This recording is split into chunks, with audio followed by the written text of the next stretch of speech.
All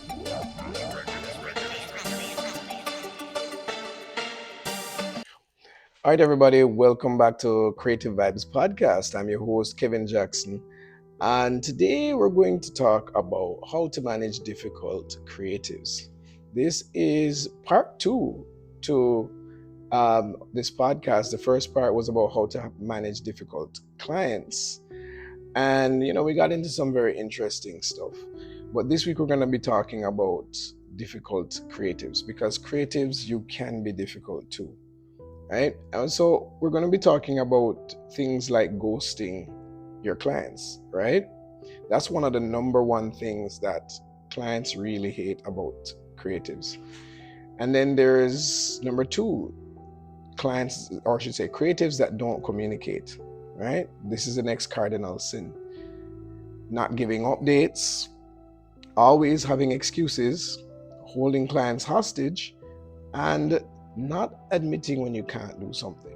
These are the top 6 things that a lot of clients complain about when it comes to creatives. Now, there are times when there are legitimate reasons for doing some of these, like holding your clients hostage, which I will explain, because sometimes clients hold us hostage too, right? And well, there's no real excuse for always having excuses, right? But let's get into it. So I'm going to first start with the top cardinal sin, which is ghosting your clients. So what is ghosting your clients? Ghosting your clients basically just means you disappear on your clients. You're in the middle of working with them on a project.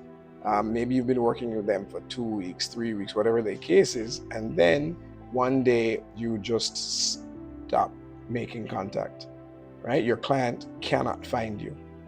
They call, they email, and you're just not responding. That's ghosting your client. Because if your client is working with you, they're expecting that you have a relationship where, look, we're working towards this end goal. You've promised to uphold your end of the bargain to complete the project, but you've just decided for whatever reason to disappear, just kill all communication. Why is that? Right? Why would you do that? Why would you ghost your clients? You have decided to do business. You have decided to be a professional. You have decided to do work for this particular client. You pretty much owe them your time, right? Unless you communicate otherwise. So ghosting clients is not just unprofessional, but it affects everybody in your industry. Because I can't tell you how many times I've heard Jamaican clients or companies say they went to Barbados or Trinidad or the US to seek an illustrator or an animator or a video editor because the creatives here just keep flaking on them, right? I myself, I've hired people to do video editing. I remember there was one particular project where I hired in all 4 different people. The first 3 people just completely flaked on me, right? The project was just stretching out for like over a year, right? Because one editor took it, would not communicate, trying to call him, trying to email him, trying to message, nothing. Eventually took the project from that editor, went to another editor, the same thing basically happened. Took it to a third editor, the third editor got it halfway and then flaked. Then I got it to a fourth editor, and honestly speaking, at one point that fourth editor started flaking as well. And then when I threatened to take the project away, they promised they would get it done. They explained to me that they were having difficulties with their schedule. And so I decided, all right, I'll give him a second chance. And he actually delivered after a long period of time, but not as long as the other 3. So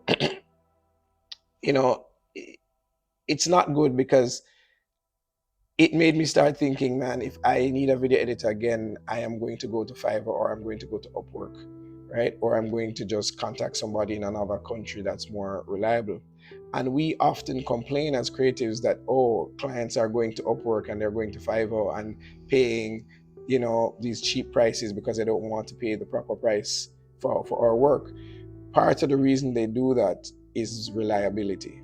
I guarantee you, if you offer a superb service, many times clients will actually pay more for your superb service over going to Fiverr where they don't know who is on the other end. But when people on Fiverr and Upwork turn out to be more reliable than somebody that they can actually see face to face, and the person is cheaper, they're going to go with Fiverr and Upwork. Because, like, why would I spend, let's say, $30,000 or $60,000 on a video edit and I can't find the person, right? One of those video editors still owes me money to this day. Now, I can jump on Fiverr and pay someone, I don't know, 40 US, 100 US, which is about 15,000 Jamaican dollars. And they deliver it not only on time, sometimes ahead of time, right? Sometimes you, the client, are too slow for the person on Fiverr or Upwork, right? So the value changes, the value shifts because the person on Upwork is providing more value for less money, right? And you're providing less value for more money. So it's a no-brainer. Which brings me to the next one, not communicating. One of the fundamental things that a lot of these video editors that I had run-ins with suffered from was lack of communication. Sometimes all I wanted was them to communicate. That's it. Sometimes all I wanted was just tell me what is happening. Let me know what is happening, right? I have clients, I'm not going to say to you, I'm not going to lie to you and say that, yo, every time I do a project, the project come in on time. That's not true, right? Because life happens, right? I have a kid. When you have a child, a young child, anything can happen. You know, the school calls you, tells you that, hey, your child is sick or your child fell on the playfield, you know, come get him. And you have to run and go get him. And sometimes that requires going to the doctor or doing whatever the case is. There are, you know, other things, car trouble, you yourself get sick, whatever the case is.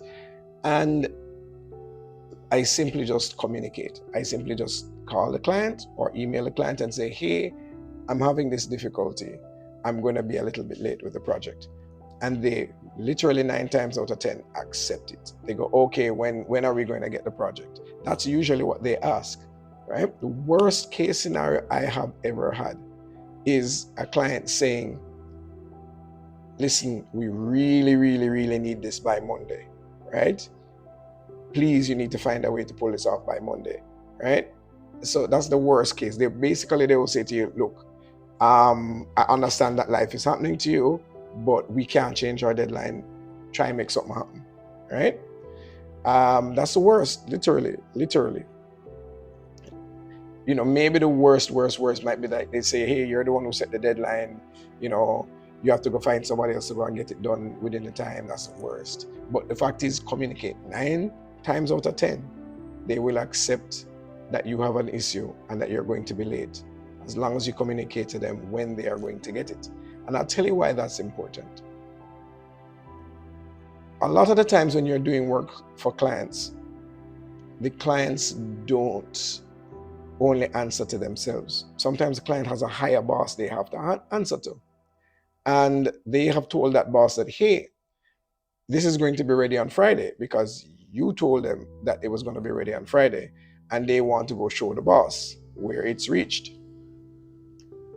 If Friday comes or Thursday comes, they don't get the file from you. They start wondering, hey, what's going on? Where's the file? Friday comes, they can't reach you, right? Because you've been ghosting them. Or Friday comes and you go, oh, you know, my laptop was giving me trouble, or, oh, you know, I wasn't feeling well last night, so I didn't finish it. You've now put them in a world of trouble because they have asked their boss to take time out of their day to come to this meeting to review what you should have submitted. You've put them in hot water, so they're going to be upset.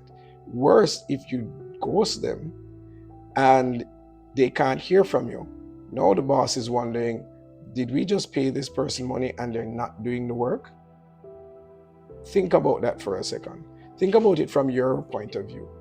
If you did work for a client and the client ghosted you and you're wondering, yo, where is this client? You know, what's going on for my money. In fact, even right now, I'm thinking about it. There's a client that I need to call right after doing this podcast because they haven't communicated to me about some money they owe me. They're ghosting me right now, right? Anyway, this brings me to another point, which is updates. One of the things I try to drill into my students, so for those of you who don't know, I actually teach animation and film and digital media at the University of the West Indies and the Vocational Training Development Institute. One of the things I keep drilling into my students is you need to send updates regularly, right? In the case of animation, where you're acting like an animation studio, you need to deliver what's called dailies. Dailies basically means daily updates. And I tell my students, even if you have nothing to deliver, say, I have nothing to deliver today, right? Sure, maybe I will ask you, how comes you don't have anything to deliver today? Weren't you supposed to be working on? And they might say, well, this happened, that happened, whatever the case is, right? Or I'm still ideating through the process. And I'll say, okay, fine. When is the new update coming, right? But you have to deliver that the updates. There are times when I'm working on a project, I am working on a scene, and I'll say, oh, the client has not heard from me in a while. Let me send them where I am at and let them know, where I've reached, how long I'm going to take. Sometimes if I don't have an update, I'll say, hey, I know I'm supposed to deliver something today, still working on some stuff. We'll give you an update by Thursday. Again, 9 times, if not 9.9 times out of 10, the response is, okay, thanks for the update, looking forward to the next deliverable. Seriously, that's literally what happens. Because you're communicating, you're letting them know that, hey, there are delays.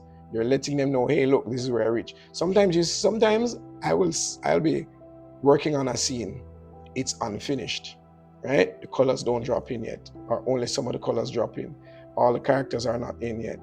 Maybe the characters are still rough, whatever the case is, and I send them an update. And they go, oh, this looks good. Thanks for the update. When will we see a more finished version, right? And sometimes I will send them unfinished work and explain to them, oh, haven't done this yet, haven't done that yet, just wanted to show you to see the direction I'm going. Let me know what you think. And they might be like, oh yeah, I like the design. Could we give her different here? Or could we that? And to be honest, it works to your benefit when you update your client regularly. Because when you update them regularly, especially early on, before you reach too far, they may give you adjustments that save you a lot of time down the line, right? And I mean a lot of time. Because imagine if you sketch something, do the line art, clean up, color it, shade it, and then they go, oh yeah, the girl is actually supposed to be skinny, and she's supposed to actually have an afro, and she's not that complexion. Now you have to go redo everything.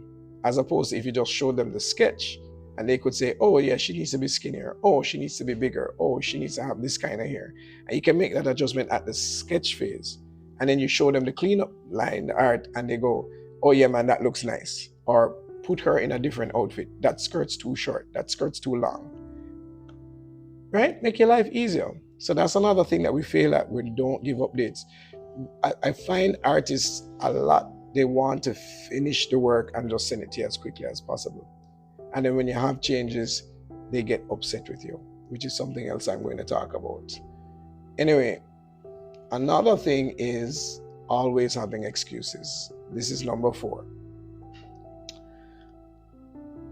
I can't tell you how many times I have hired an illustrator or background artist or storyboard artist or animator, and I'm expecting an update. And when I contact them, I hear, oh, my laptop crashed on me last night, or my laptop crashed on me the other day, and I'm just trying to find a replacement hard drive. And I'm just like, when were you going to tell me this? Oh, I had to go on the road to do something for my mother. Oh, I had to go to church to go do this. Oh, I had to go on the road and pay this bill. No, I'm not saying these aren't valid excuses. I'm not saying don't have excuses.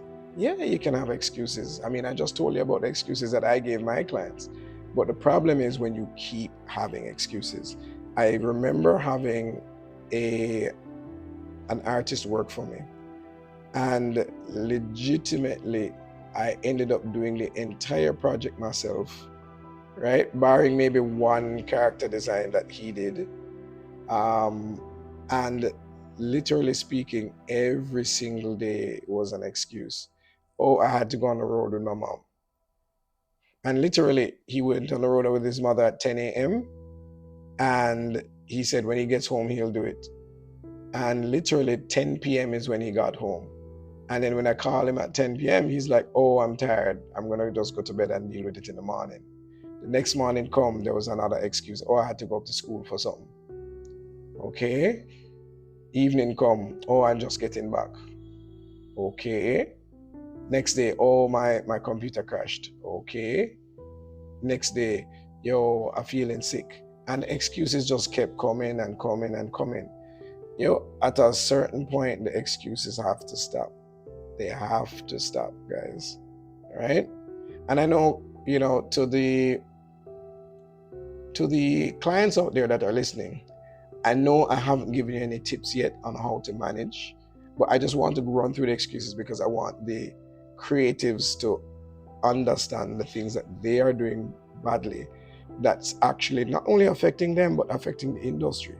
Literally speaking, more and more people are seeking vendors overseas, creatives overseas, because they just can't bother with us anymore.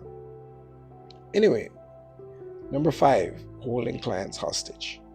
Now, this one's a little tricky because there are valid reasons sometimes to hold clients hostage. Sometimes clients hold us hostage, right? We've done the work, we're waiting for the pay, and we can't get the pay, right? I know a lot of creatives. A friend of mine just recently, he's now looking a job because he's done a lot of creative jobs for people. He's been waiting for the money for God, he knows how long. And they're just taking forever to pay him. Anyway, and this is not just one creative, several of them.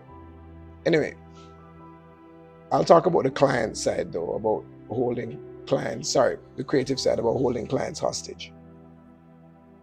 So, one of the things that we need to do as creatives is look over our contracts. Either we create a contract and we give it to the client, or when the client gives us a contract, because sometimes we don't have a choice. Some companies will say, hey, you have to go by our contract. Look over the contract thoroughly. If you don't understand the contract, because sometimes, trust me, the contract is written in legalese. I know some lawyers take offense to that term, but the truth is, there are times when you read it and you just can't understand it because it is not natural English, right? And the problem is that we see the contract, we sign it, and then afterwards the client, isn't paying you by a certain time, and you decide that, oh, I'm going to hold all of the files hostage, I'm not giving over these things. And they say to you, it's in your contract that you get paid at these different phases. We have not reached the next phase for you to get paid, but you've just decided that, well, I want to get paid now. You're breaching the contract, right? You can't hold them hostage if you've signed a contract. Now, how do you get out of that as a creative? Simply put, read the contract, and if you disagree with any of the terms, let them know that you disagree with the terms. Cross it out, send it back to them and say, look, I don't agree to this. I need to be paid by X time, right? For the clients, yeah, you need to emphasize, like, one of the things that clients forget, or they don't know. A lot of clients don't know this, and I should do a podcast simply about this. Intellectual property. Now, whenever I sign a contract, I'm always looking at who owns the intellectual property. Because it is assumed that because you paid me, the client, owns the intellectual property. And that is not quite true. If you are hiring me as a freelancer, if you're hiring me on a contract, the intellectual property belongs to me. right? That's a fact. You can look it up in any jurisdiction. It belongs to me because I don't work for you. I'm providing you with a service, and that service is me creating something from my mind. So it is my intellectual property. What I am doing when engaging you in a commissioned piece of work is I am licensing that image that I've created to you, or I am licensing that animation I created to you. It is a perpetual license, which means that you can show it anywhere you want, anytime you want, etc. But I do not have to give you the raw files. A lot of times clients will say, hey, I want the raw files. And then we hold them hostage and go, no, you can't have the raw files. And that is within our rights as freelancers. No, it's different if the contract says we need the raw files because we are going to do X with the raw files, right? And that's fine because, for example, if you're doing illustration for a book publisher, the book publisher usually needs that PSD file because there are other things they're going to do with that file. You know, they're going to put the title on it. They're going to make modifications to it. They're going to do, you know, and when they hand it off to different people, they need to do different things with it. But as the client, you need to state that at the end of this contract, these are the things that you deliver. And once that creative signs on to it, the creative needs to adhere to it. The creative cannot turn around and go, no, I'm not going to give you the raw files. It's in the contract, right? No, if you work for that company, meaning you are hired to work for that company, it's not a temporary contract, then anything you make for that company belongs to the company, right? So if you work for Marvel, you're paid a salary every month. It's a 9 to 5, you know, it's not like, oh, this contract ends in 2 months. Then anything you create for Marvel belongs to Marvel, right? So creatives, you need to understand that you can't hold this thing hostage if you work for the company, right? So that's one of the things. And then the final one is creatives not admitting that they can't do something. This one is a sneaky little offender because I remember engaging a creative to do some work for me. He said he could do it. He did it halfway, like he created the 3D model. He was supposed to rig the 3D model. I am waiting for him to get back to me with the rig. I'm not hearing from him. The client is waiting on the rig. I noticed that, say for example, I'm supposed to deliver it to the client Friday. I notice Wednesday I don't hear from him. And I go, okay, this is strange. I'm messaging him, calling him, not getting any response. He normally responds to his messages very quickly. And then the Thursday comes, no response. Calling, messaging, emailing, no response. And I'm like, this does not look good. So I jump up to number 2. You see where he said don't communicate? So I quickly email the clients and say, hey, yeah, the rig is going to be late. Can you give me until next week Friday? I asked him for a whole week simply because I was just like, one, I don't know what this guy is up to. And if I can't find him, I can't do it myself because I'm not a 3D modeler and rigger. I may have to ask somebody else to jump in and do it. Anyway, they said, fine, no problem. I am working with this dude. I'm calling this guy and messaging him for the whole weekend, nothing. I had to go as far as to ask somebody who lives near him to go and check on him to see if he's okay. Only to find out that, yeah, he is fine. He's just ghosting me, right? Because he said, oh yeah, man, I soon link you. 2 weeks passed and this guy did not link me, right? I literally, I didn't wait the 2 weeks before I found somebody else. Once I heard him say, yeah, I'll link you, I just immediately called up somebody. They said that they can do the model, but they can't do the rigging. I called another person. They said they can do the rigging, but they can't do the model. And I said, fine. So I hired the 2 of them. They were willing to work for the money that I was paying the first guy. And luckily, the first guy did not charge me a down payment. Normally, I pay a down payment, but he did owe me some money. So, technically still does. But those two guys, they did it, they finished it in a week. I was able to deliver it on the new deadline. And 2 weeks later, the original guy messaged me and said, "Hey, yeah, I heard you were looking for me." And I'm like, "What do you mean heard you? You know why I was looking for you, right?" So I said to him, "What happened?" He said, "Boy, honestly, he must having trouble with the rig. He don't really know how to rig that well. And he never know how to tell me he was trying to fix it. And every time him say, boy, yeah man, I can fix it. I'm gonna fix it by Monday and give it to Kevin. Monday come, him still can't fix it. So him don't bother answer my call, him don't bother whatnot." It's like, guys, these 6 things are killing you. These 6 things are killing you. Right? I should have lit this podcast. It looks so dark, but anyway. But let me tell you now, and I know the potential clients are like, "Yo, yeah, you only told us how to manage clients who are holding us hostage. You haven't told us about the rest. What's going on?" So first thing is first, with creatives that ghost you, I want you to set the ground, like try to set everything in contract. And when you have your meeting, don't be too stern with the creatives. Just set to the creatives what you expect from them, right? I want you to communicate with me regularly.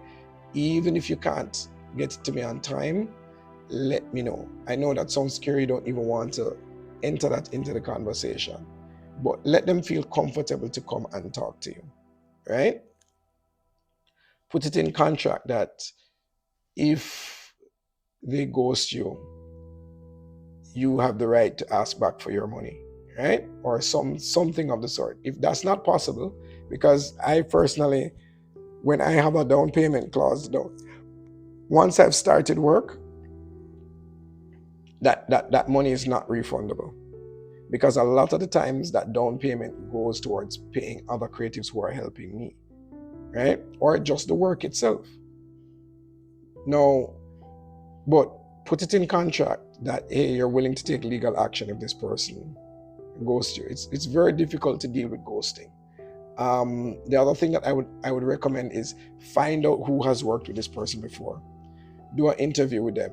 A lot of times we see the creative's portfolio and we go, "Oh, I want to work with this guy. I want to work with this girl." Yes, but you don't know the person's work ethic, and work ethic is extremely important, right? Find out who has worked with this person before. Find out if they have had any problems with this creative. And a lot of times you may save yourself a lot of headache because you realize, oh wow, there's not a lot of people have anything good to say about him. Then it's a red flag. Stay away. That's one way to deal with it. If everybody has great things to say and they end up ghosting you, then maybe something is really wrong, and hopefully they get in touch with you. That's just something that you can't help every single situation, but find out from somebody if they've worked with this person before. The communication thing, that one is bad. I would say to you, check in with the creative from time to time, right? Check in with them. Hey, how's everything going? Everything going good? Blah, blah, blah, blah, blah.